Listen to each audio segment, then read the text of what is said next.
What's up? It's your boy Carcino here. What a shock. What a shock. What a shock. I did not expect Khabib to retire.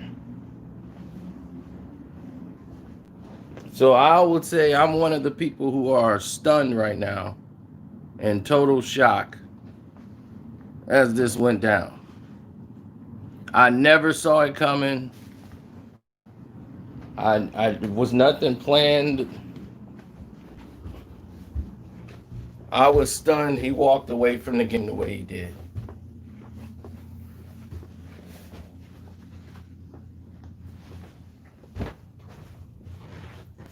As it went down, we all stood like, could not believe it.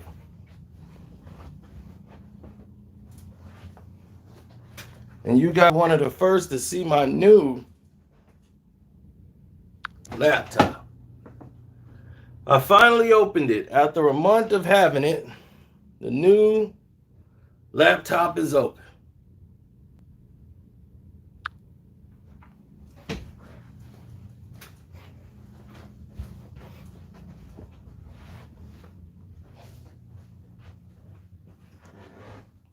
We still got the old reliable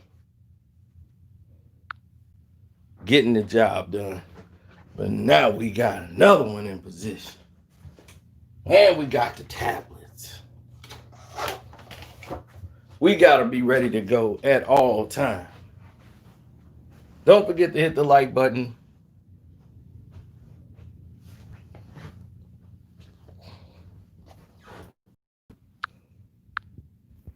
This was very shocking. I never thought he would retire before actually fighting Tony Harrison.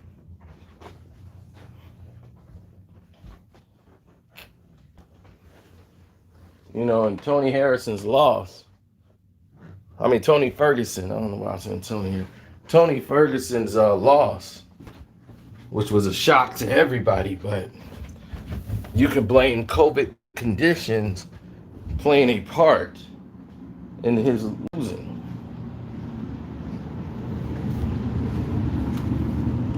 You know, people were in disarray, to say the least.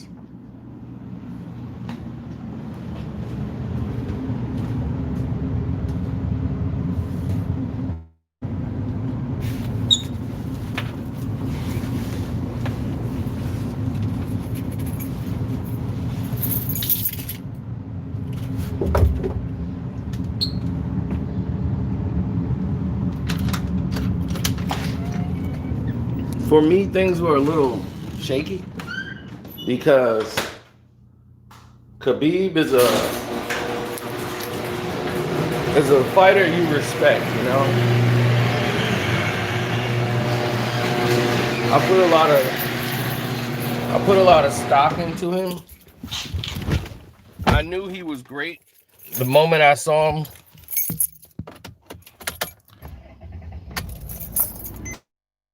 You know, photos of him wrestling with a bear. Yes, he actually retired.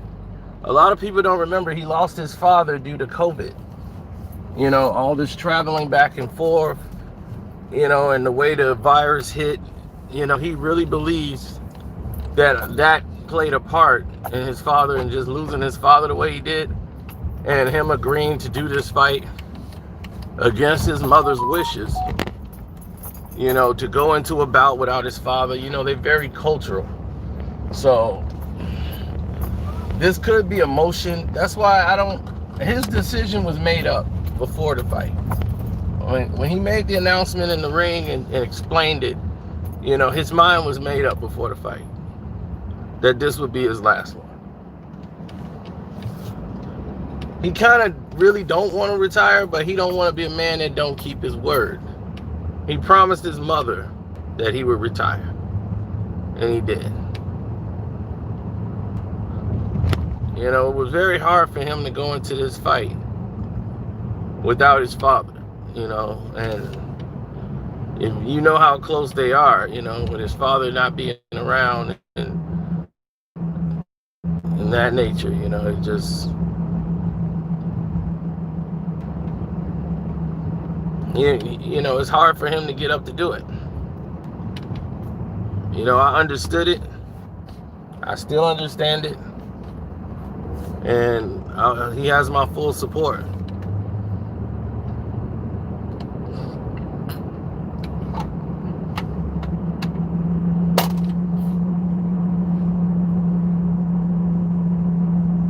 Oh yeah, he destroyed Gaethje. I mean, Gaethje and Khabib have the same manager.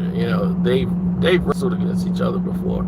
They know each other. They respect each other. They're very good friends. He knew he was overwhelmed. Gaethje was a guy that wasn't supposed to really win. He was a good fight for Khabib, but if Khabib grabs a hold of him,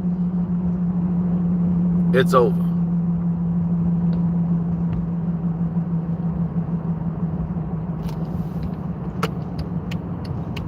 Khabib is just so hard to beat.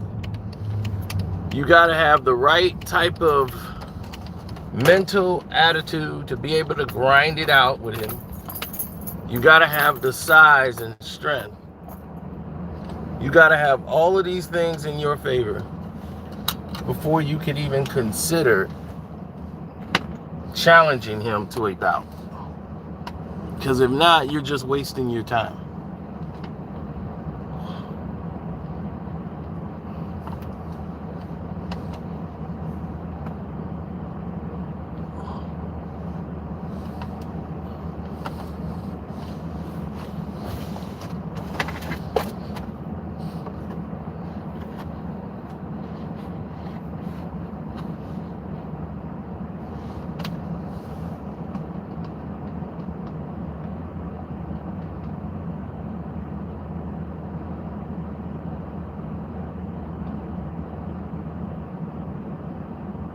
I mean, absolutely.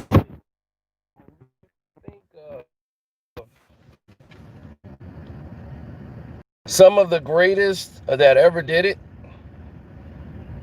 You got to think about, where does Khabib rank?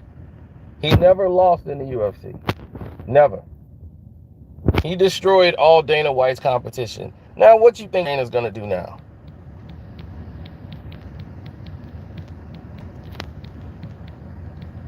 The UFC just lost its biggest star, who they never promoted.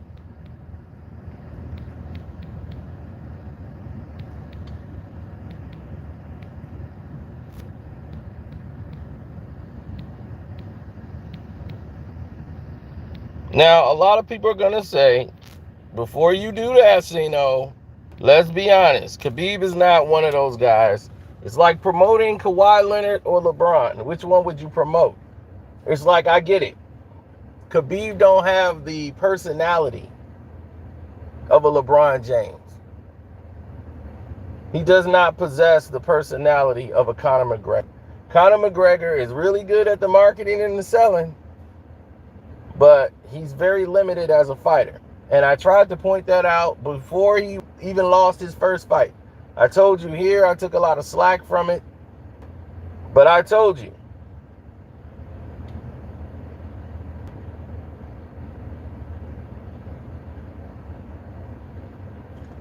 it would take a fighter like an Anderson Silva type of fighter who's comfortable with being on the ground and got enough skills to ward off attacks and can strike up top.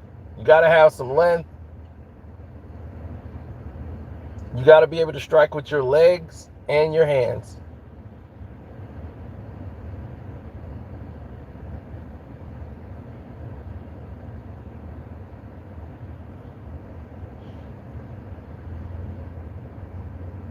Yeah, Usman would be a tough fight for him.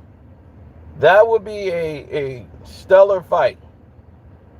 But Dana White is finally trying to get around to now promoting his talent.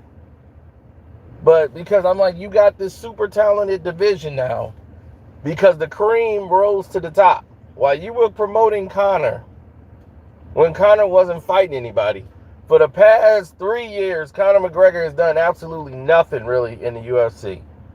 All they did was market Conor McGregor. All your sports writers are writing about, MMA writers are writing about Conor McGregor, but not the true the true fans of it. They did not do that. The true fans of it, they actually write about. That's the difference between boxing and MMA, is the true diehard fans are gonna write about exclusively this.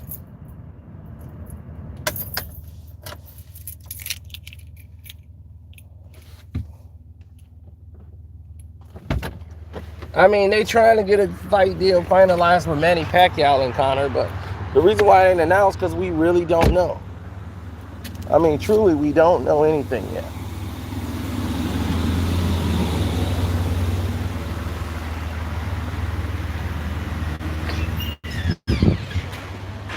But I'll let you know. All right, my name is Kevin. I want to place an order. Oh, you want to place an order? Yeah. Okay, so wait right now is a long time. Hour. Wait right now is an hour. Place an hour. Okay, are you good with that? Okay, I can just come back here. Okay. Because I see it's like 50 cars out there. Yeah. Yeah, we have. Okay.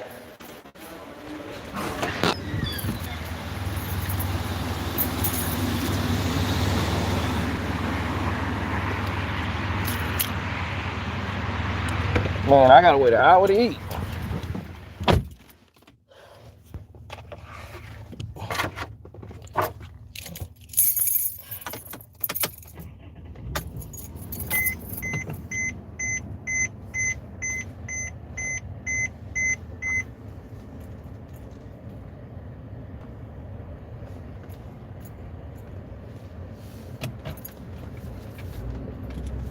So I told them I'll come back.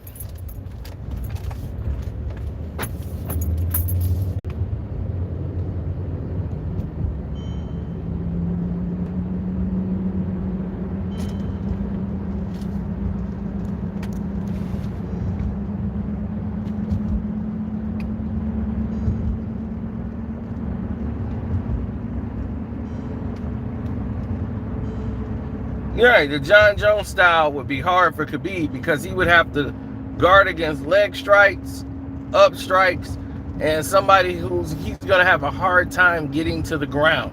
And if they get to the ground, they know how to protect themselves while being on the ground. That type of fighter is hard to beat. It's not style pleasing. You know, Khabib is a wrestler, but he's more of a brawler wrestler than a submission wrestler. He likes to like grind you like meat and pound you. He's really a ground and pound MMA guy. His wrist control is incredible. His wrist is like, once he locks your wrist, it's really hard to get away from him.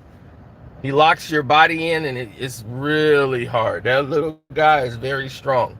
Conor McGregor realized that in the first round, that this guy is strong. Like when he gets you on the ground, it's hard to control and get away from that guy. He controls your legs, lock them up, flatten them out, and just grind you.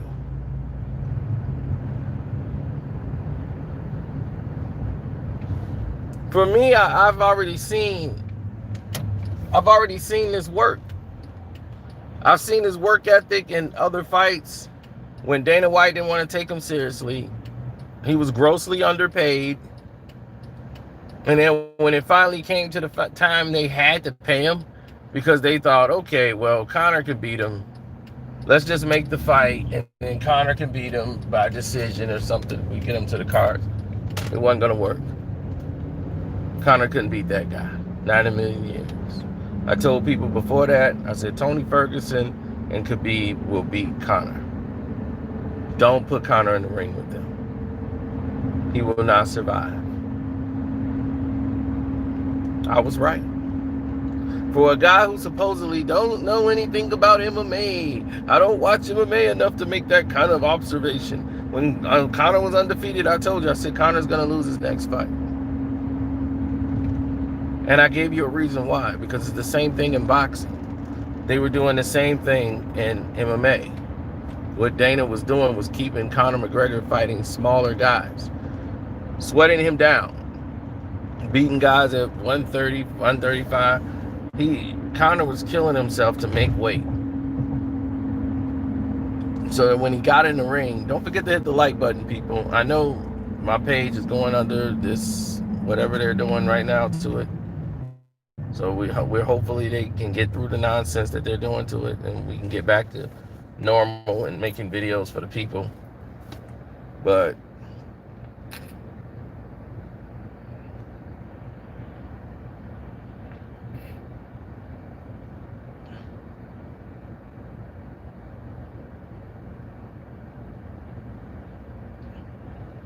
yes, I said once Conor starts fighting people his size, that's when he's going to lose.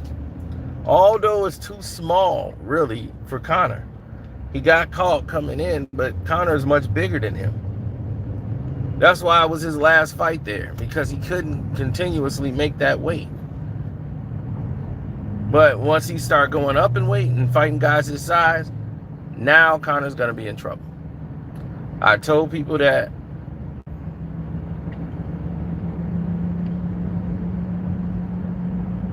I don't know how many times.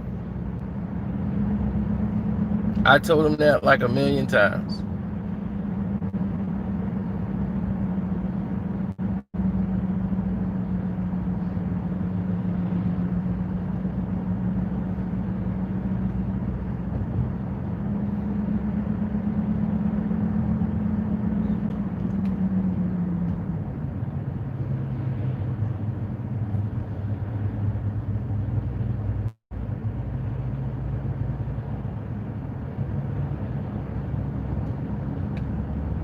Exactly. You know, they put him in there with small guys that he could beat up.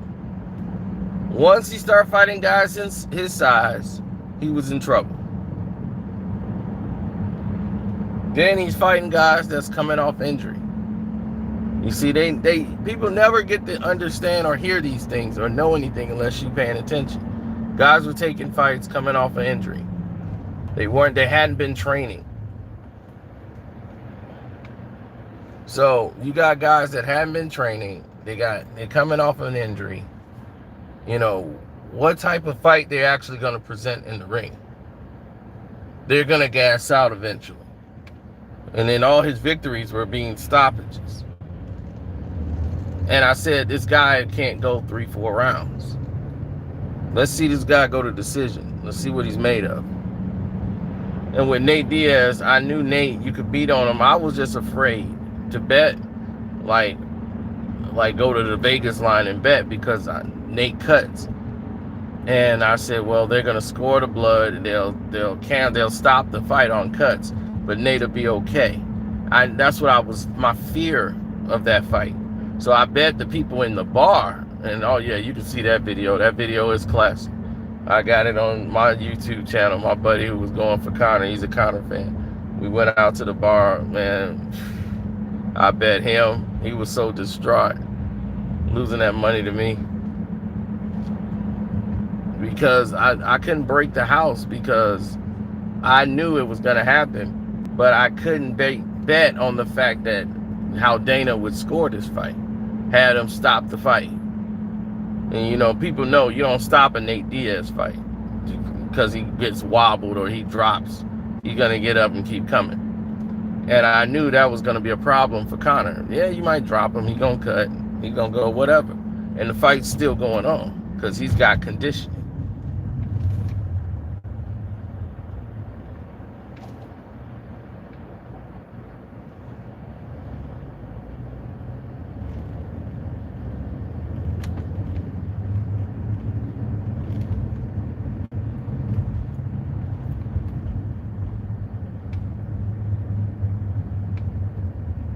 If Tony Ferguson gets Conor McGregor in the ring, it's over. Conor's done. Tony Ferguson would beat him any day of the week.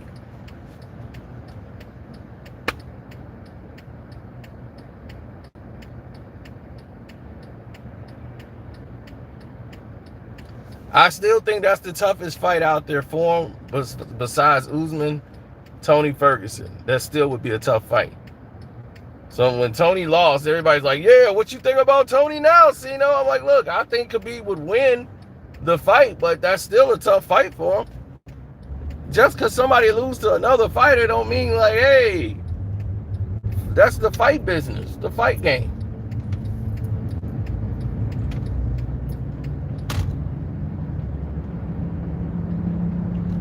I mean, George Foreman could knock out, what's his name, Smoking Joe in like 2-3 rounds. But Smoking Joe would always take Ali to distance. But Foreman, he got dropped by Ali. So it don't even make sense, right? None of it made sense. It made sense to me because I understood the fight game. Ali is bigger than Foreman, has a longer reach than Foreman.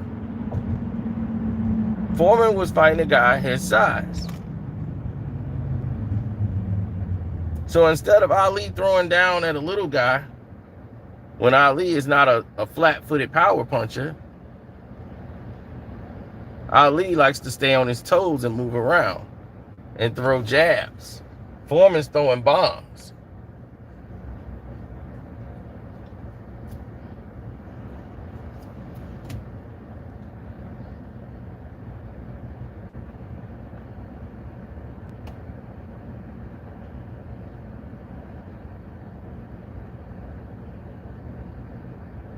Colby Covington, let him fight Usman. He beat up on a guy who's semi-retired. But because he was black, everybody said, look what he did to Woodley. Woodley is in Hollywood and fighting out of his weight class.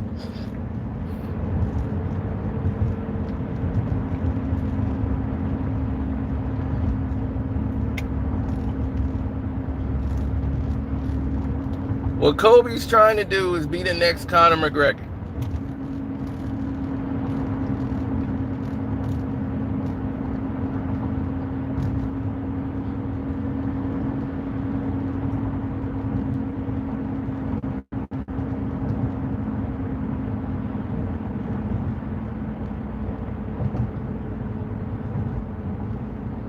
But Covington will never be taken seriously until he wins the rematch in which he got his face destroyed.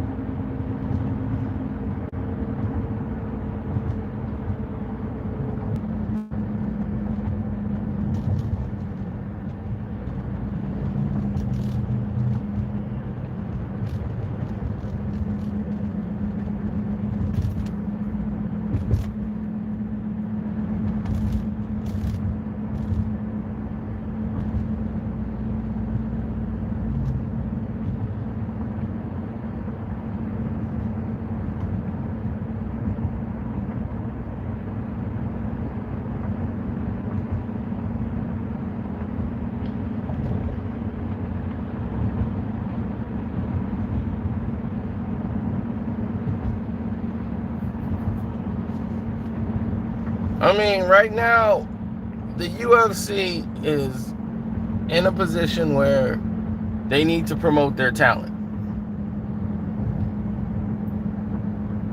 This is a sport that's never been keen on promoting African American talent. Just being honest, they haven't. And because of it, not a lot of people respect them.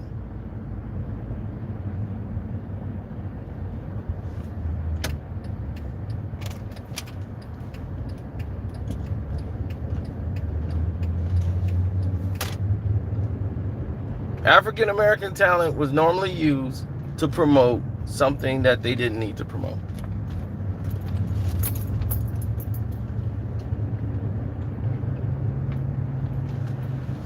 They were never brought in to be marketed the right way. Rashad Evans, when he was the champion, wasn't being marketed the right way, promoted the right way when he was the champion.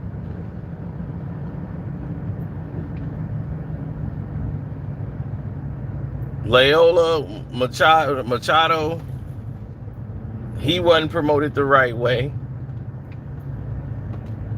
and marketed the way he was supposed to or should have been.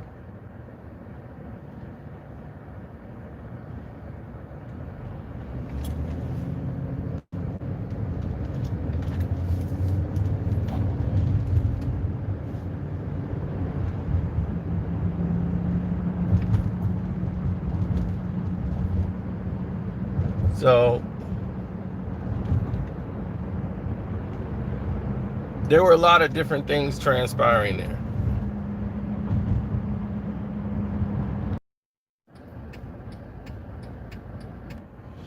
He was not treated the right way when he was top. They thought Chuck Liddell would get rid of Rampage. They acquired Pride just so that this would happen. Rampage destroyed Chuck Liddell and Pride.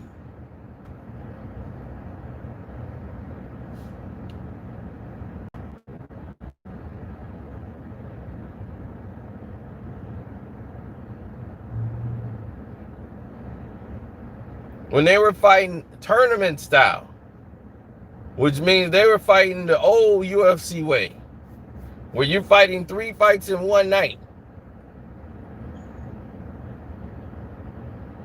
And then, check this out. So I want you guys to understand this. He beat Chuck Liddell. There was never a rematch.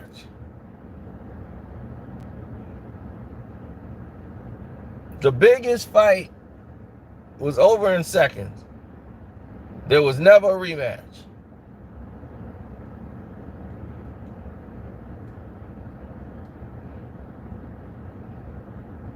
Chuck Liddell did not beat Rampage in Pride. What is you talking about? John, what are you talking about? Chuck Liddell got pounded. I mean, literally pounded by Rampage.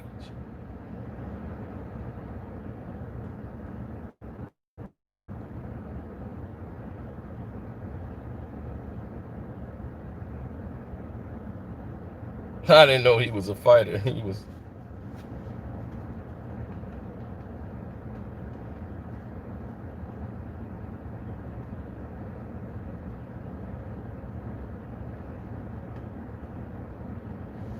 UFC's in big trouble in a way. It's just that they're in competition with the NFL, Major League Baseball. They're year round. They got to have events every month. And those events they normally make money on their ticket sales. So now they're totally making money exclusively on, just television viewership and sponsors. So it opens up a whole different market.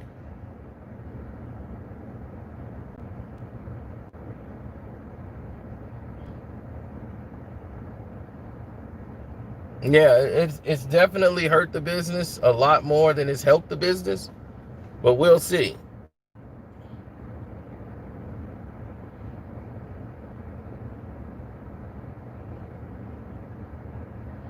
TJ Dillashaw destroyed his career.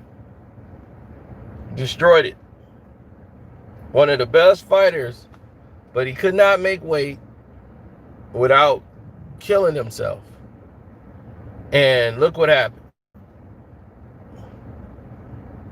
Took steroids, knew he took steroids, thought he can cheat and get away with it, and got caught.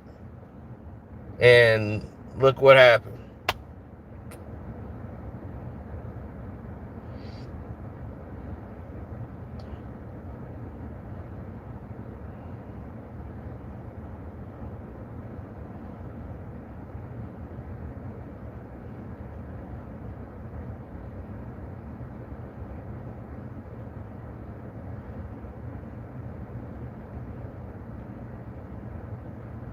I mean, I probably won't be watching it, but I don't know. I might be watching the Floyd fight. I'm not the type of person that like to go out anymore for New Year's. The last time I went out, when you saw me, with old girl, my boy, we all went like like went out for New Year's and all that. That was a rarity for me. I never liked going out. People, because I'm from the city, people get shot on New Year's. So, I mean, don't forget that the like button, people. We should be well over 100 likes by now. And don't forget, you can always support the page by hitting up the Cash App. Carceno's the name on the Cash App. Karceno.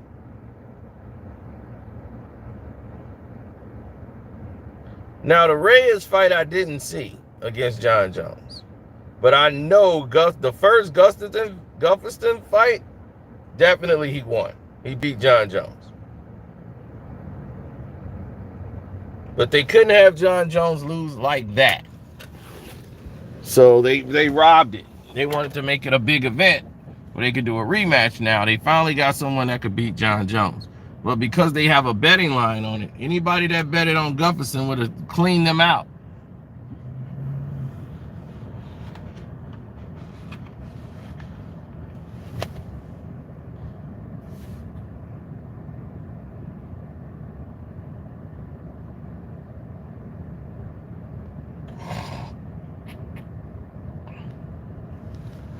Usman is the biggest star in the UFC.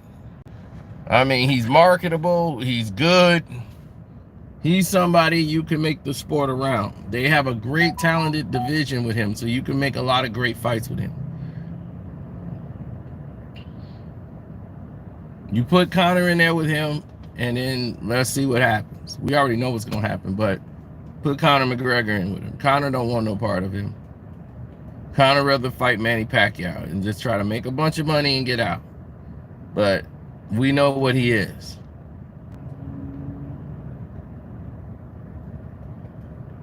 It's the same thing they did with Ronda Rousey.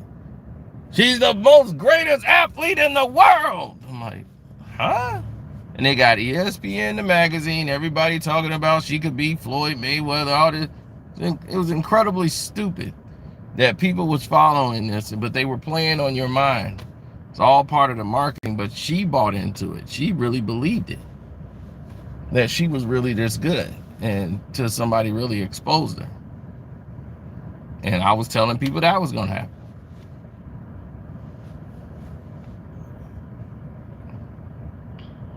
And it did.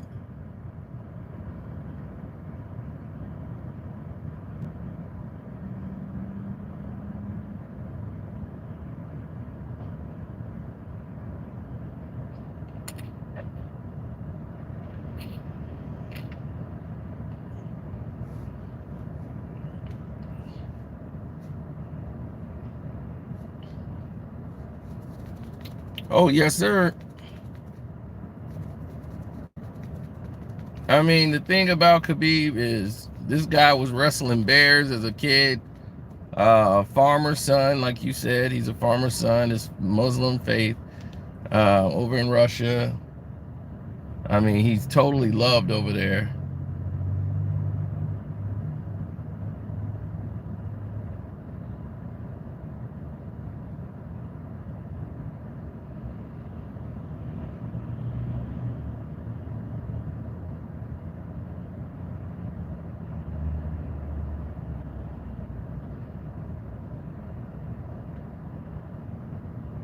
Oh yeah, that's I'm sorry, Quentin Lee, you are right. Israel Adonijay, I get him and Usman mixed up sometimes, but no, Israel Adonijay is the biggest UFC star. He's got the biggest upside. He's got the mouthpiece, everything. He can fight. Adonijay is really good, but he's the one that reminds me more of a Jon Jones.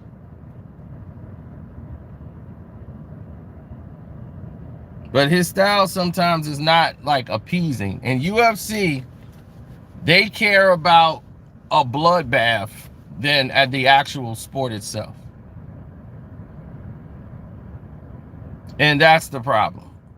You know, you want somebody to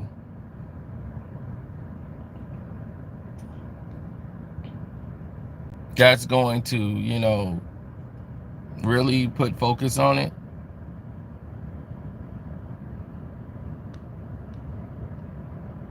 You know, put some light on the sport.